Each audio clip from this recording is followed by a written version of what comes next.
Hello, I, Kunal Nagpal, would like to extend lovely greetings of this beautiful evening to all of you out there. So, dear friends, today's topic of discussion is basically related to the health sector and IT sector of the Indian economy.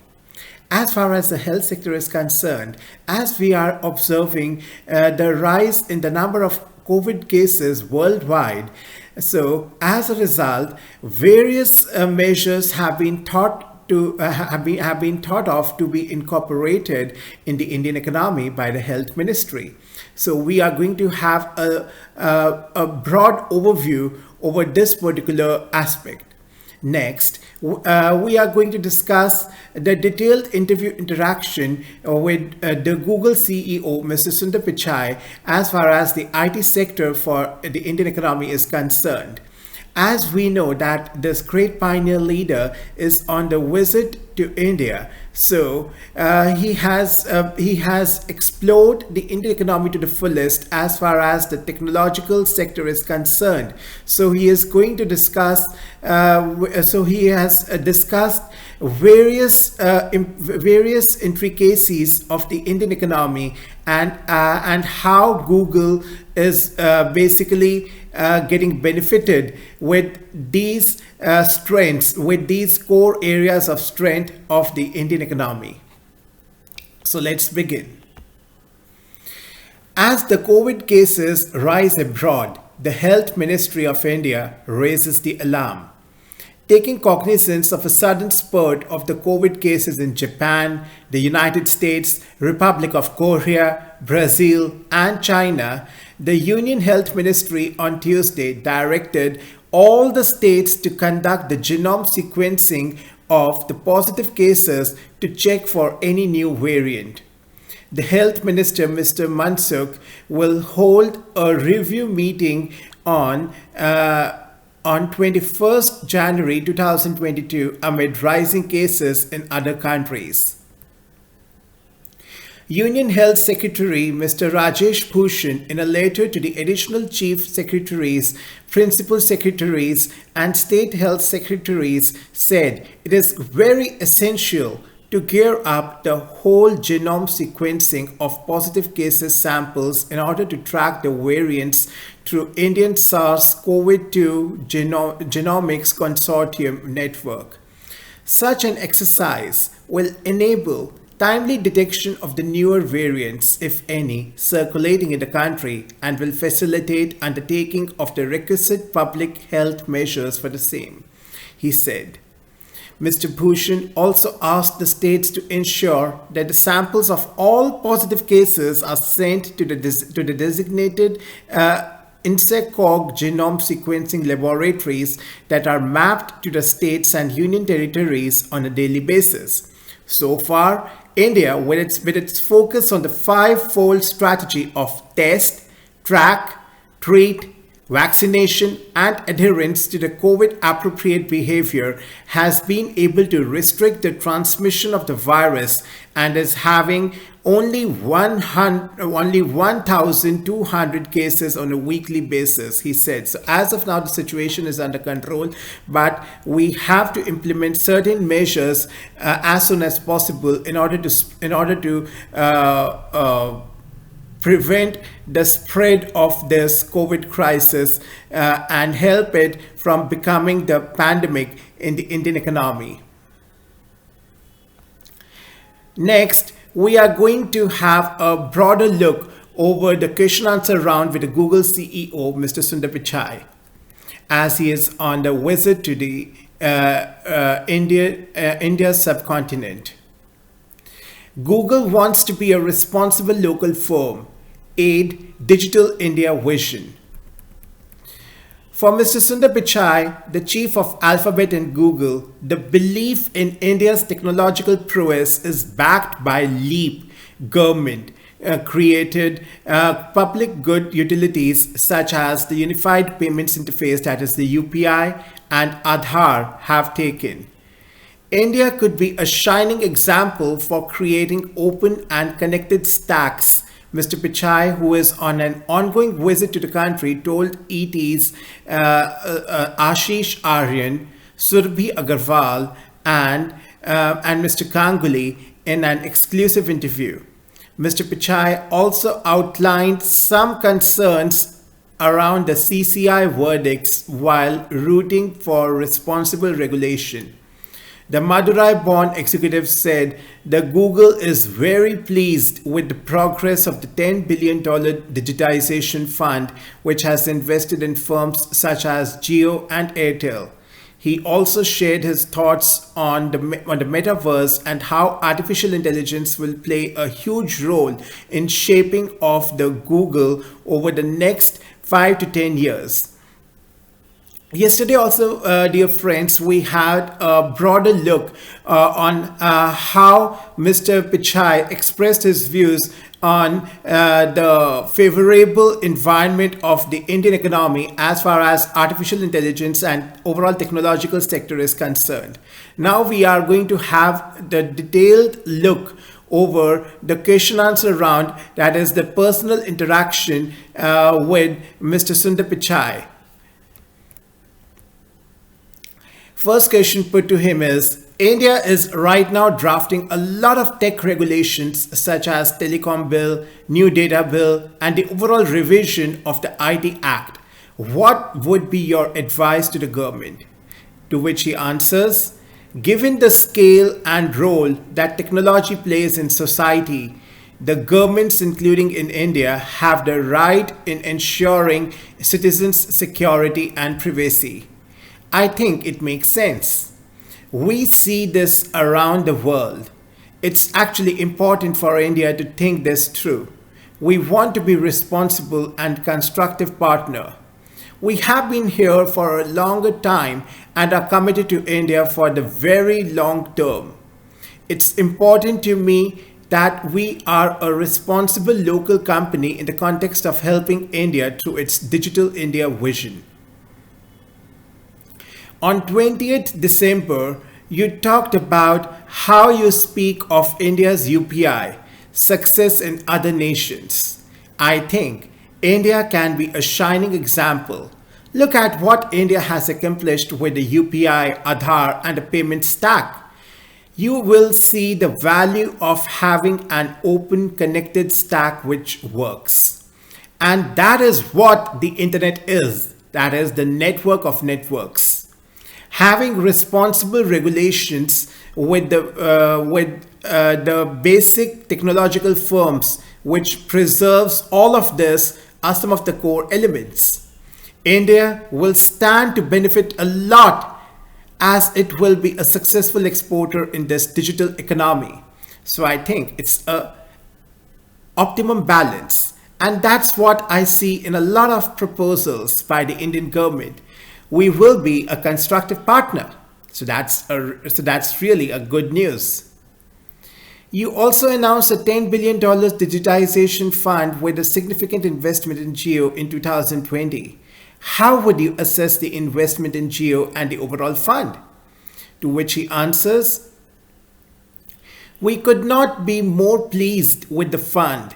We are continuing to make progress. We made several large investments with Jio, Airtel, and a few others. A part of the work we did with Jio was developing the Jio phone. We are doing that with other partners as well. Our motivation is to bring affordable access to as many people as possible. Improving 5G connectivity has been a big part of the focus of the digitization fund. We are also focused on startups now and on startups led by women. I'm excited about it. I think artificial intelligence offers an opportunity for many more innovations to come. We want to make sure we are using the India Digitization Fund to contribute there with a focus on the sectors like agriculture and healthcare. What do you make of the Competition Commission of India's decisions to impose penalties on Google? There are a bunch of directions for Google apart from the monetary panel provisions. We invest a lot in Android, but we provide it as a free operating system, and it's used by many OEMs, that is original equipment manufacturers. It has powered this digital revolution, including bringing and bridging the access to hundreds of millions of users. Developers have used it to scale. So I think it is functioning well. I'm definitely concerned by some of the aspects of the ruling. I think it can really set back the user privacy and security. It's very important to make sure that we work hard to protect the users through it all. We will very respectfully engage with the authorities. There is a legal process as well, and our teams are evaluating the next steps. It is important that we are able to continue to provide Android in a way that works for India well. I will be open to feedback as well, and many people should make sure that we are able to work through it. Now, the next question put to him is, the complainants were anonymous. Is that a cause of concern? To which he answers, I want to respect the legal proceedings and the Commission's authority, that is the CCI's authority. Our issue is more on the substance of making sure that Android and Play, which is a big platform and ecosystem, work well for the Indian users and consumers. That's why, and that's where my concerns will be. Next question put to him is, what are your views on the right to forget laws? To which he answers, we have stated our principles very clearly. We have had appeals, but at the end of the day, we have a track record of making sure we are a constructive and responsible partner. We comply with the local laws and regulations. In some countries where it is the law now, we have the process to place to comply. I view it as the right thing that played out. There is now talk of a tech winter. Layoffs have been announced by various organizations, and there seems to be more to come. How do you see the tech landscape? Is there a tech winter? To which he answers, there was actually a boom during the pandemic, and then there was the post-pandemic effect. That is happening at the time of rising interest rates and macroeconomic pressures. If I take a slightly mid to long-term horizon, the underlying innovations in technology will continue pushing forward. We are definitely working on making sure that we are sharpening our focus through a moment like this. I think these are the natural cycles that the tech industry has gone through before. It's just a matter of time till we all work through this. Next question put to him is, what do you think led to it? Some of the executives said the pandemic trends they thought were here to stay did not really happen. People went back to the physical way of living and doing the things. That's part of it. Our systems have become too complex. From macroeconomic trends, supply chain pressures, rising interest rates, and the war in Ukraine, you have had a confluence of factors. To the point you mentioned about what looked like a real shift during the pandemic, some of it is going back to the normal trend, but some of it is actually here to stay. The shift to the digital is a very, very important trend. If you go back to the pre-pandemic era, some things have actually accelerated. The digital meetings, healthcare clinics, e-health visits, and digital payments are all definitely here to stay. Next question put to him is, your workforce tends to have the strong views. How stressful are those kinds of situations, and how do you deal with the workforces which have strong views?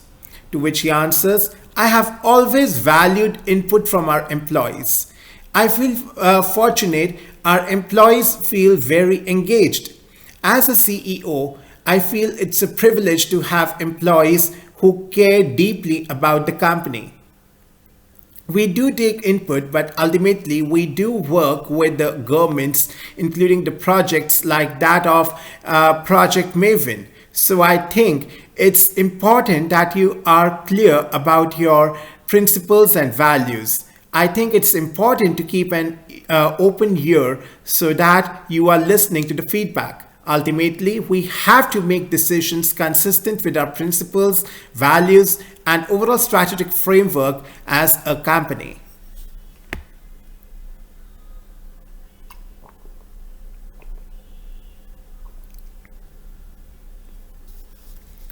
Next question put to him is, what is your sense of how India is doing as an advertisement market?